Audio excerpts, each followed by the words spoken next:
Hi, I'm Paul. For this video, I'm going to talk about conditioning. A lot of us say that we're conditioned or that our mind has been conditioned. Some call it the matrix. But overall, I just want to talk about what exactly is conditioning. So I guess to start this off, I'm going to talk about the I, the ego. If you're unsure of what the ego is, it's the voice in your head that says, I chose this thought, or I like this, I dislike this. It gives a sense of a self. Uh, so perhaps we could ask, why is it that we have the ego? What does it give us? Perhaps we could say uh, this idea of there's a me who chooses, there's a me who likes and dislikes, gives us some sense of security.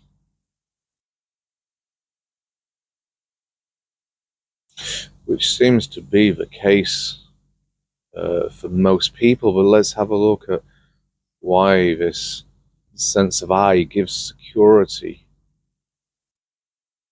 Firstly, what exactly is the I?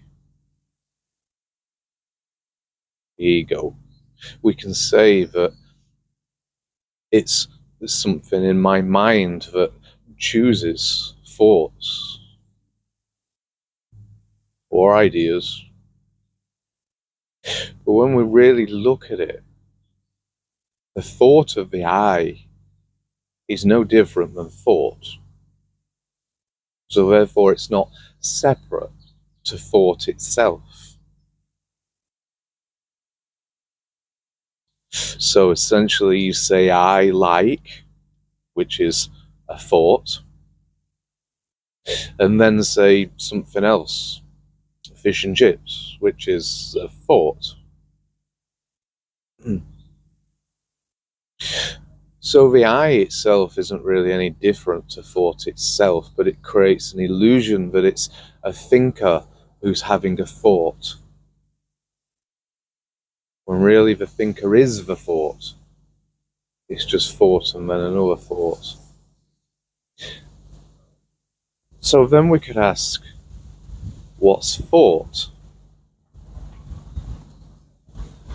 You see, thought is just memory.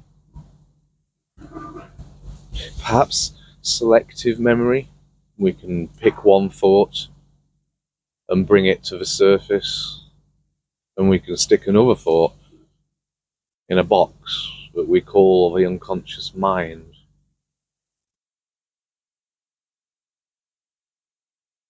So thoughts are just memories.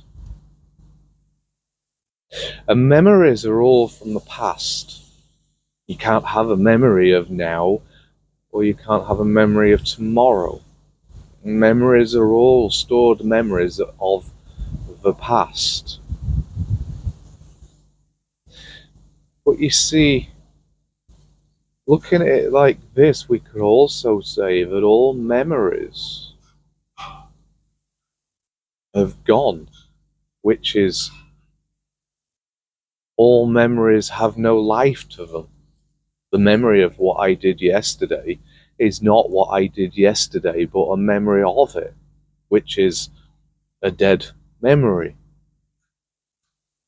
And what I mean by this is, I could see a tree, and without any memories or thoughts, the tree is life, it's living. And what I mean by that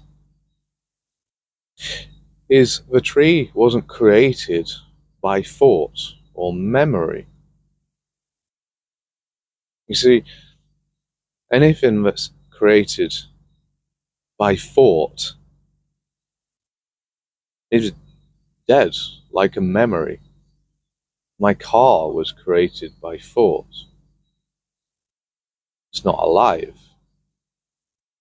But the tree, me, wasn't created by thought. Therefore, it's living in the present. But the moment I try to turn it into a thought or a past memory, then I'm focusing on a dead past, a dead memory, which isn't the moment, which isn't the thing itself. So moving on to conditioning. What is conditioning? So we could say that conditioning is past memory being repeated.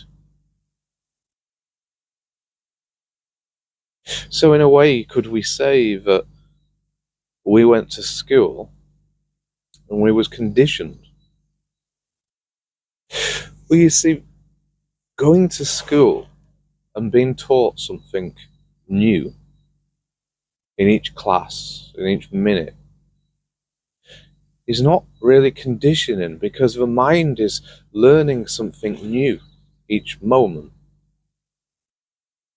And this learning something new is something new and not past memories repeating. So the act of actually going to school and being taught, or even having a job which changes every day, let's say, there's always a new challenge or task, then this is something new, not just repeated memories. But if you have a job where you're told perhaps when you answer the phone, this is what you have to say, and every time you answer the phone you repeat this same memory, then you're working off a program.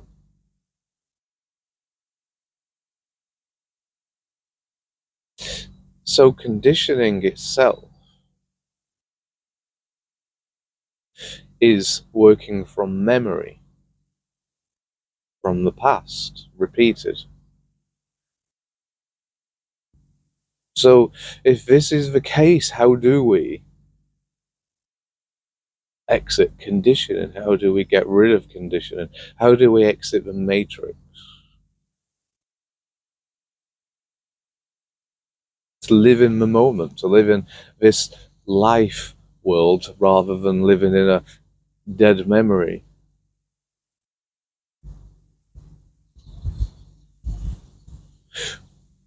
So is it safe to say that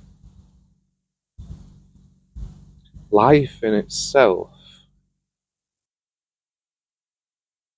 is to live for every new moment and not from past memories and conditioning? So to live is to live every moment. But when a past memory or a thought appears, you're living in the past, which is conditioning.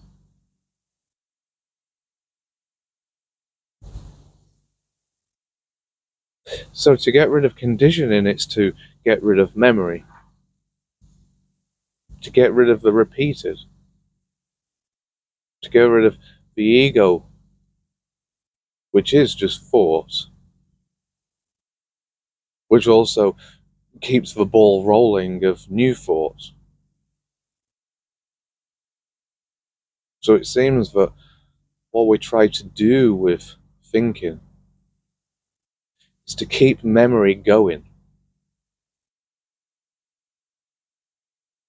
To keep memory going is to keep our sense of self or I alive, or the appearance of I alive. As long as memory is going, it gives us a sense of control, sense of security. Only security because we're living in the past, which is dead.